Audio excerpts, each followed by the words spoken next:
happen in 2020 is The Last Dance. It's been great because with the COVID-19, there's no sports going on, no live sports going on, Skip. And so there's not anything for us to watch and take our time away. And so we've been focused on this, and kudos to ESPN for releasing it early and giving us something to talk about. But what is also the downside is that everybody starts to embellish.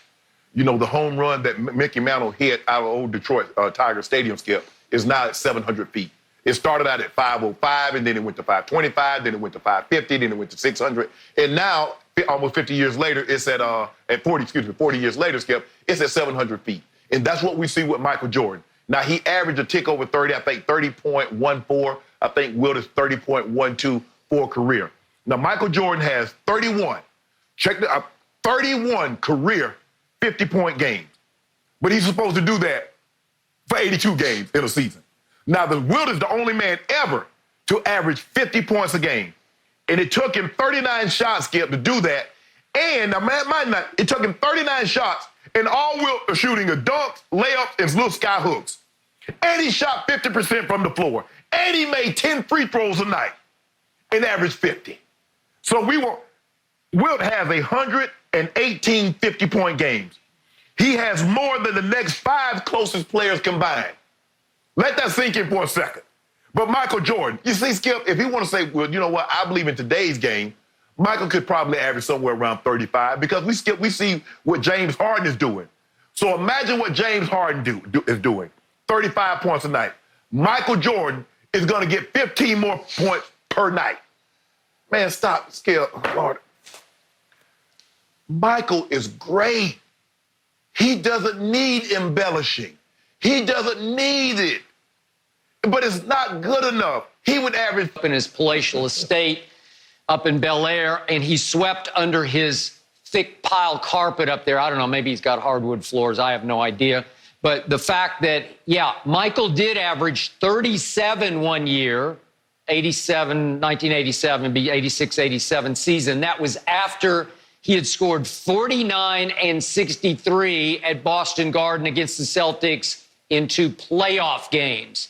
So he came off those games, off the 63-point game, and averaged 37 in an era in which they allowed defenders to play football, the game that you know the best. Football was played in the NBA in the late 80s, and it wasn't just hand checking that was allowed.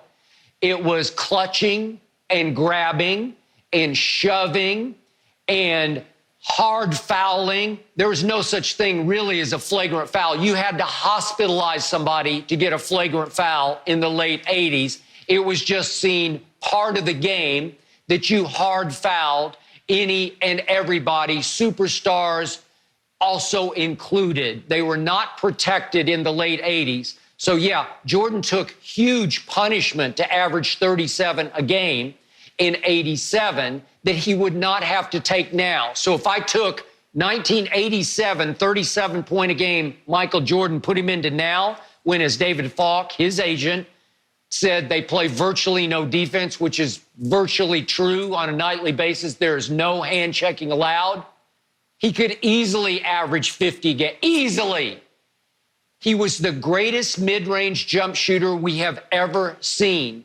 He was virtually automatic from mid-range, 15, 17, 14 feet. He could separate, wheel and deal, shake and bake, and create separation with hang time like we'd never seen before. And he was sweet shooting it off the glass. The glass was his friend. The bank was open often for Michael Jordan, and not just because he was selling so many sneakers. He was making so many glass shots, sweet, soft bank shots that allowed him to be the most lethal mid-range shooter we've ever seen, which is obviously LeBron's biggest flaw and weakness, the biggest hole in LeBron's game. This is not about he doesn't LeBron, have much of a mid-range jump shot. Well, I'm just trying to tell you, the GOAT argument is being finished once and for all because, yeah, that's true. Michael won 10 scoring titles to LeBron's 1. And, yeah, if you dropped that 1987 Michael into now, are you kidding me? And David Falk quoted Rory Sparrow, another one of his clients, a 12-year point guard in the league who was seen as one of the smartest players of that era. Rory Sparrow told David Falk, if you doubled Michael, he could score 100% of the time. If you tripled him, he'd score 50% of the time, which brought us back to that closeout game against the Lakers in the 91 finals when Michael broke through. And what did we see in the closeout game? Phil, early in the game, first quarter, telling Michael in a sideline huddle, hey, who's going to be open? Well, Paxson was, because they were triple teaming Michael Jordan because he had destroyed them in games 2, 3, and 4 in ways Magic's Showtime Lakers had never been destroyed. They could not contend with him. So, yeah. Finally, three Lakers are following Michael everywhere he goes, and they were having a hard time. And Phil said, Michael, who's going to be open? Well, they're not even guarding John Paxson, who's a fine mid-range jump shooter in his own right. Yes. So he wasn't shooting threes. He was shooting twos. He was getting open 15-foot jumpers on the wing, and he made 9 out of 12 two-point shots, not 1 3-point shot. That's how open he was. I'm sorry. You know what? 60 would be a possibility if you took 87, Jordan, because you want to talk about assassin, killer will, bring it every night, attack mode like I've never seen. Yeah, 50 for sure, 60 maybe. Skip, if that's the case, why didn't it, when he was double and triple team against the bad boy Pistons, why didn't he get 50? It's just like now. Because they were knocking him on his butt. Okay, if we're going to put Jordan in today's game, you see how when James Harden get cooking, they start doubling and tripling and get the ball out of his hand. Just like Kobe in his historic season, they started doubling and tripling and getting the ball out of his hands. That's what they would do to Mike. Skip, first of all, you're not scoring 50 in today's game. You're not scoring 60. And see, that's the thing. Everybody, and I know everybody's era was the toughest. Everybody's era had the best players. But it's hard for me that evolution, that human beings have gotten bigger, stronger, and faster. What about athletes that have ends to spend on the best nutrition, the best therapists, the best trainers? But now, Skip, stop this. Man, look, it's okay. It is okay. Jordan was great. If you want to say he's the greatest player of all time, okay, fine. I'm done with it. I know who I think is, but this embellishment has got to go. So I guess if we put LeBron James back in the 50s at 6'9", 250, what was he going to average? He probably averaged 45 points a night, right? Since we doing it like that, because they were so small. There's a thing called evolution. There was a time the offensive linemen weighed 180 to 200 pounds. Now they're between 295 and 315, Skip. People get bigger, they get stronger, they get faster.